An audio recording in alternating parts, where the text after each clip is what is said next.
The control room was a cathedral of quiet tension, the air thick with the hum of machines and held breath. On the main screen, a world of swirling blues and lush greens filled the view.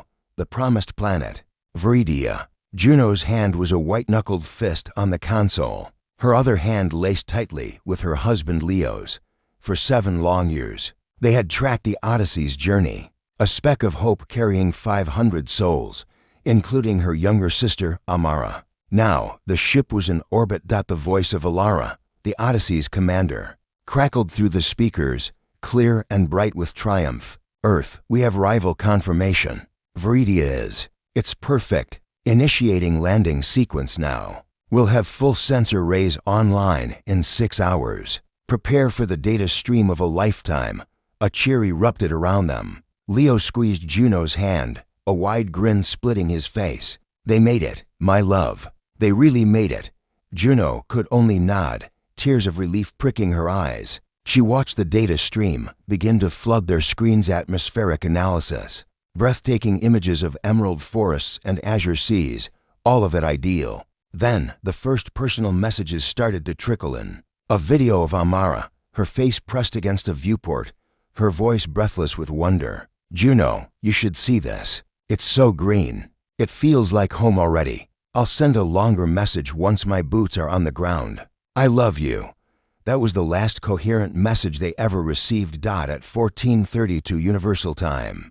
The vibrant, chaotic data stream from the Odyssey flatlined, not with a shriek of static or a burst of interference, but with a sudden, absolute silence. One moment, the screens were alive with the heartbeat of a new world. The next, they displayed a single, mocking word: carrier lost. The celebration in the control room died a swift, painful death. Confusion turned to concern, then to a cold, creeping dread. Maybe it's the descent, Leo said, his voice too loud in the sudden quiet. Atmospheric turbulence, calms blackout.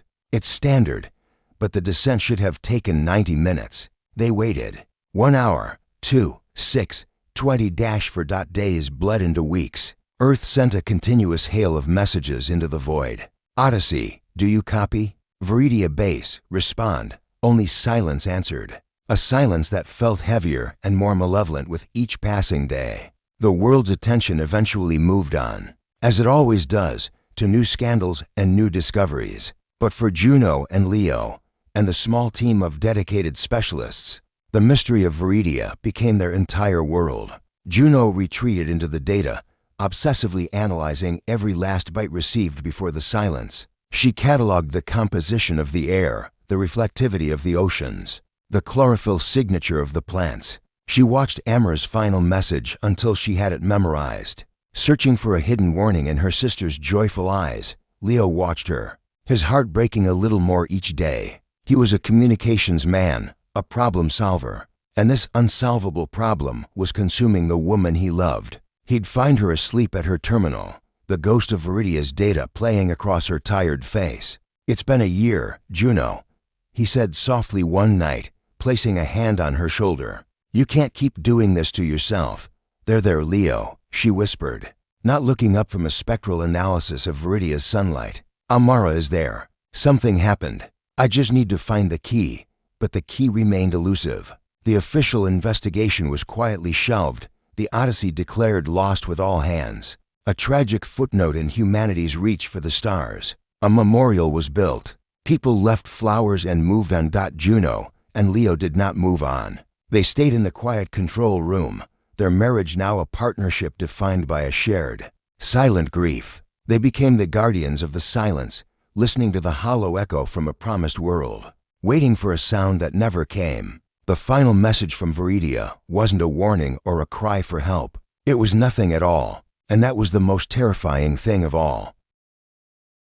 7 years was a long time to mourn. The control room, once the vibrant heart of the Viridia mission, had become a dusty archive, a tomb for a failed dream. Juno and Leo still worked there, their roles now a form of custodial penance, maintaining systems that listened to a silence they no longer believed would break. Their marriage had settled into a quiet, comfortable pattern. Its initial passionate grief softened into a shared, enduring sadness.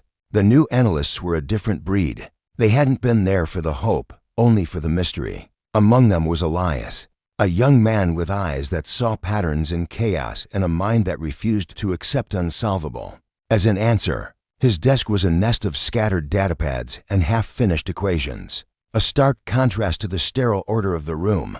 His partner, of sorts, was Chloe. Where Elias was fire and intuition, Chloe was ice and logic. A xenolinguist by training, she approached the Viridia problem like a corrupted text, looking for syntactic errors in the final data burst. Not ghosts in the machine. You're wasting your time, Chloe said. Not unkindly, as Elias ran another deep-layer scan on the pre-silence data. We've been over this 1,000 times. The signal didn't degrade. It was severed. A catastrophic systems failure. A comet strike. Something swift and final. Swift, yes, Elias murmured, his fingers dancing across a holographic interface. But not final. Listen. He amplified a section of the cosmic background radiation. The faint hiss of the universe itself. To Chloe, it was nothing. To Elias, it was a canvas. There's a pattern here. A repeating harmonic buried in the noise. It's not from the colony site. Chloe leaned in. Her professional skepticism peaked. Show me. Elias isolated the signal.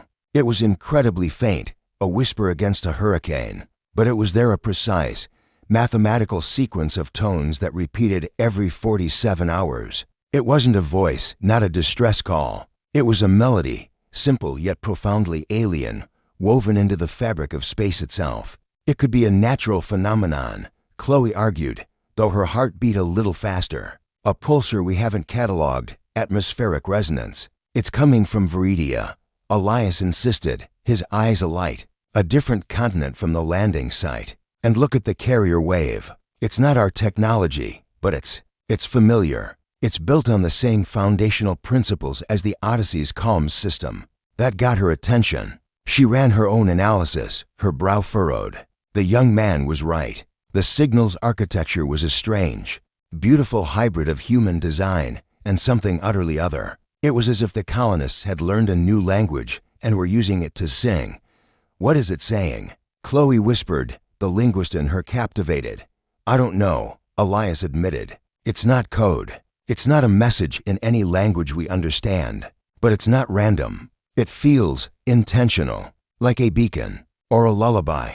He played the melody through the room's speakers. The notes were pure and clear, a haunting, sorrowful, yet hopeful tune that seemed to resonate in the bones. It was the first new sound from Viridia in 7 years. Juno, drawn by the unfamiliar music, stood in the doorway. Her face, which had been etched with lines of resignation for so long, was pale. What is that? She asked, her voice barely audible. We found something, Juno, Elias said, his voice filled with a reverent excitement. It's faint, but it's there. It's from Viridia.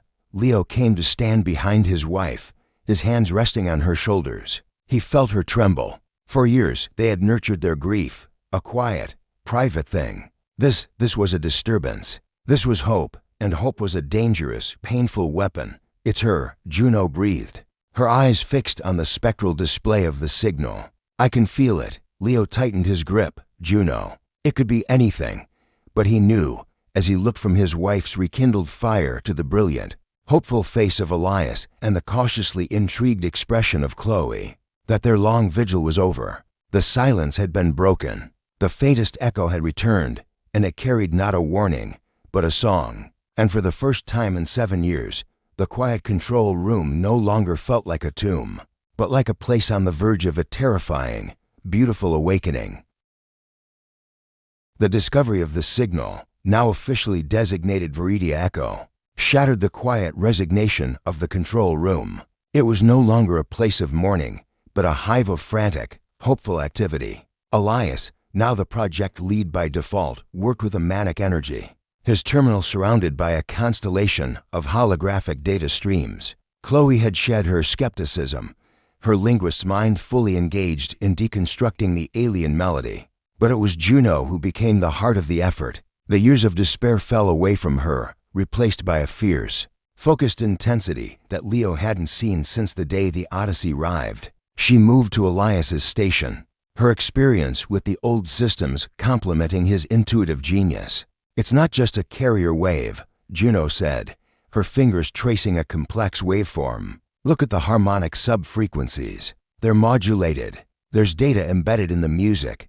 Elias nodded, his eyes wide. You're right. It's like the song is the container, but the real message is in the spaces between the notes. It's a psionic carrier, the term hung in the air. Psionics were the stuff of fringe science and bad fiction, but there was no other word for it. Using a modified biofeedback rigor relic from an old neurological study, they managed to interface with the signal's sub-frequencies. What they found was not a log entry or a video file. It was an experience. When Juno put on the headset, she didn't hear anything new.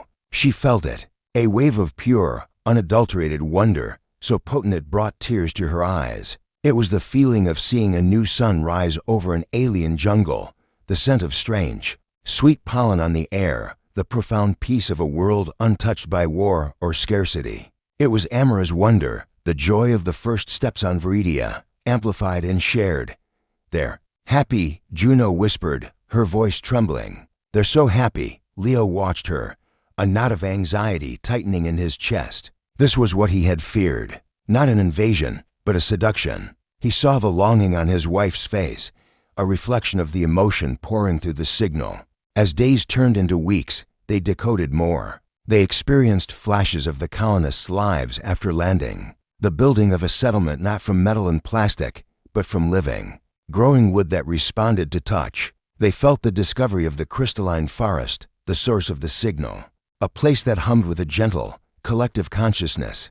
The most profound fragment was the last one they pieced together. It wasn't from Amara, but from Commander Alara. It was the moment of choice. They felt her decision, not as a thought, but as a wave of absolute, certain love. A love for her crew, for the future, for the planet itself. It was a love that transcended the individual, a willingness to shed the lonely I for a collective we. The feeling was so powerful, so all-encompassing, that it felt less like a loss of self and more like a homecoming. The silence from the main colony hadn't been a failure. It had been a graduation. They had stopped talking to Earth because they had found a deeper way to connect. Juno took off the headset, her breath shaky. She looked at Leo, her eyes filled with a turmoil he couldn't fully comprehend. They didn't die. Leo, she said, her voice full of awe and a terrible, aching envy. They evolved. They joined with the planet. The signal, the echo. It's not a distress call. It's an invitation. Leo stared at the waveform on the screen, now a thing of terrifying beauty. He understood the truth now. The ghost in the data wasn't a specter of death. It was the ghost of a possibility, a different path for humanity. And he saw, with a chilling certainty, that his wife, who had spent 7 years clinging to the memory of her sister, was now being beckoned by that same siren's call. The mystery was solved, but the danger had only just begun. The revelation from the Viridia Echo did not stay within the quiet control room for long. It exploded into the halls of the Global Space Agency, a shockwave of awe, controversy, and fear. Humanity had not found a grave on Viridia. It had found a transcendence, and the question was no longer what happened, but what do we do now? A new mission was immediately greenlit. The ship was the Resolute, a faster, sleeker vessel than the Odyssey, equipped with every sensor and safeguard the agency's brightest minds could conceive. The man chosen to lead it was Commander Vance, a career military man with a face like granite and a mind that valued order above all else. His plan was simple: a swift, armed reconnaissance, land, assess the threat level of this planetary consciousness, and determine if the Odyssey colonists represented a danger to Earth. Juno stood before him in his sterile office, Leo a silent, worried presence at her side. You can't go in there with guns drawn. Commander, Juno said, her voice strained but firm. You'll misunderstand everything. What's there isn't a threat. It's an opportunity, a different way to be. You need people who understand the context, the emotional data. Vance's expression didn't change. My mission parameters are clear, Ms. Valdez. Assess and report. The emotional data, as you call it, is a psychological contagion. My team will be equipped and trained to resist it. You can't resist a feeling by shooting it. Juno's composure cracked. My sister is there. I've felt what she feels. I can communicate with them, with it, in a way your soldiers never can. You need me on that ship. Out of the question, Vance stated flatly. Your personal connection makes you the single most vulnerable person on the planet. You'd be a liability. The argument raged for weeks, climbing the chain of command. Juno became the public face of the mission, arguing passionately in meetings and interviews for a diplomatic, scientific approach. Leo stood by her, but a deep, cold fear had taken root in him. He saw the light in her eyes when she spoke of Viridia, a light that had been extinguished for years. It wasn't just about finding Amara anymore. It was about answering the call. One night, in the small apartment that had felt too large since Amara left, the tension between them finally broke. You wanted to go, Leo said, his voice quiet in the dark. It wasn't an accusation, just a statement of devastating fact. Juno was silent for a long time, staring out at the city lights that now seemed so artificial, so loud. I have to know, Leo. I have to see it for myself. I've spent half my life listening to the silence. Now that it's finally speaking, how can I not answer? And what if you get there and you wanted to stay? He asked, the real question hanging in the air between them. What if you walk into that crystal forest and you don't come back? What happens to us? She turned to him, her face etched with a pain that mirrored his own. I don't know. That's the truth of it. I don't know what I'll find or what I'll feel. But I know that if I stay here, I'll spend the rest of my life wondering, and that wonder will become a poison. It will eat me alive, and it will eat us alive. He knew she was right. He had watched the poison of uncertainty consume her for 7 years. The hope of the signal was an antidote, but a dangerous one. To forbid her would be to cage her, to watch the light in her eyes die for a second time. He took her hand, his grip firm. Then I'm coming with you, Leo. No. Your heart, the long-term cryo, is a risk I'm willing to take. He interrupted. You're my wife. Where you go, I go. Even into the unknown. Even into that forest. If you're going to answer that call, then we answer it together. Or we don't answer it at all. In that moment, the mission changed. It was no longer just about Commander Vance's military assessment or Juno's personal quest. It became their journey, a final, terrifying gamble on their future. They went back to the agency, a united front. Juno's expertise was undeniable, and Leo, as her husband and a top communications specialist, was a logical part of her support system.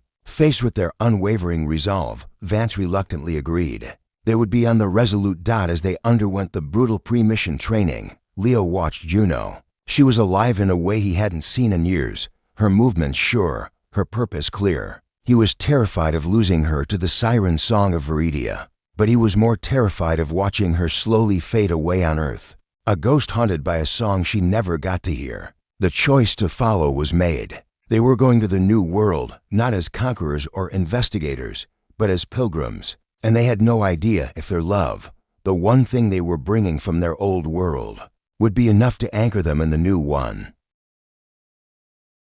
The Resolute broke orbit around Viridia, and the sight stole the breath from every person on the bridge. It was more vibrant, more alive than any data stream could convey. The air, when they sampled it, tasted like rain and something sweet, like blooming things they had no name for. Commander Vance maintained a rigid, wary posture, but even he couldn't hide the awe in his eyes. They found the Odyssey settlement exactly as the last transmission had shown it. Nestled in a green valley, it was pristine, orderly, and utterly empty. There were no signs of struggle, no damage, no graves. It was as if 500 people had simply paused their lives and walked away. Tools lay beside half-built structures. A child's drawing was left on a table. A pot of something that had long since decomposed sat on a cold heating element. It's a ghost town. One of Vance's security officers muttered. His weapon held tight. No, Juno whispered, her hand finding Leo's. It's a cocoon. The Viridia echo was stronger here. A constant, gentle pressure at the back of the mind. A melody only they could feel. Vance ordered the team to set up a fortified base at the settlement. But Juno's eyes were drawn to the horizon, where a vast forest of crystalline trees shimmered, their structures catching the light and refracting it into rainbows. That was the source. That was where the song was loudest. Vance refused to let her go. It's a clear hazard, Valdis. We proceed with caution on my timeline. But Juno had not come this far to be cautious. That night, while the military team monitored their sensors, she and Leo slipped away. They carried no weapons, only a recorder and the desperate, shared hope that had carried them across the stars. The forest welcomed them. The crystal trees were not cold and hard, but warm to the touch, humming with a soft energy. As they walked deeper, the world outside faded. The air itself seemed to glow.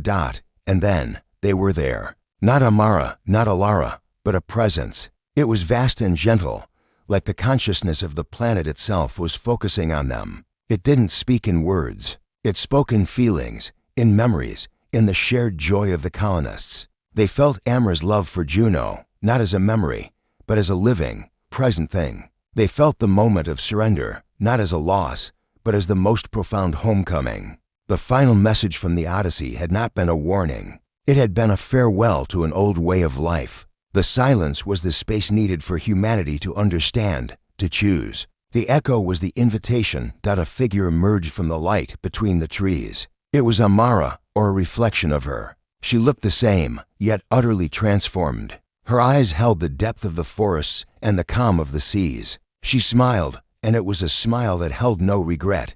You came. Her voice echoed in their minds, a blend of her own and the forest's chorus. We had to, Juno said, tears streaming down her face.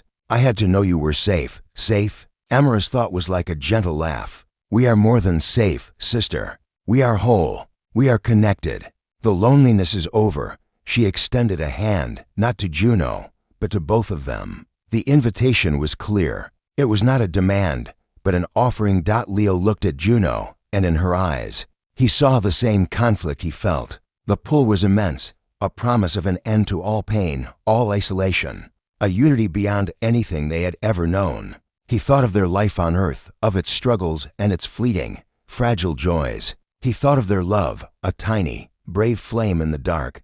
He squeezed Juno's hand. It's your choice, he whispered, his voice thick with emotion. I told you I would follow, wherever that is.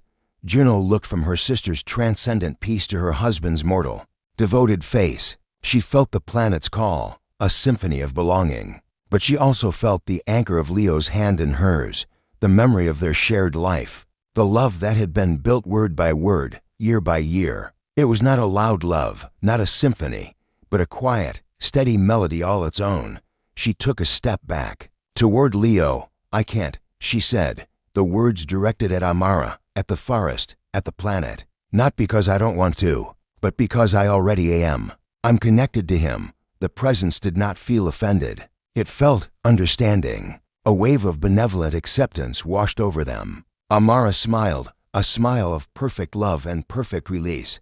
Then be our voice, her thought echoed. Tell them, the choice is always here. The light receded. The forest was just a forest again, beautiful and alien. Juno and Leo stood alone, hand in hand, their hearts aching with a loss that was also a gain.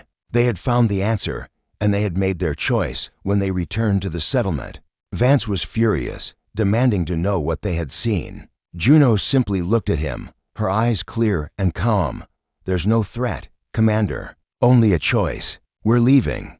Back on the Resolute, as they prepared for the long journey home, Juno prepared the final transmission. Not a log of data, but a story. She told of the beautiful, sentient world, not as a conqueror or a colonist, but as a respectful guest. She explained the transcendence, not as a danger, but as a different path. And she ended with a warning that was also a blessing. Viridia is not a place for us to build or to take. It is a place for us to become, if we choose. The final message was never a cry for help. It was a welcome. And the silence that followed was the most profound gift they could give us. The space to decide for ourselves what it means to be human. Together, as the ship pulled away from the green and blue world, Leo put his arm around Juno. They were not the same people who had left Earth. They had looked into paradise and chosen each other instead. And in that choice, they had found a different kind of transcendence. One built not on merging into a collective, but on the brave, fragile, and beautiful act of holding on to one another in the vast and silent dark.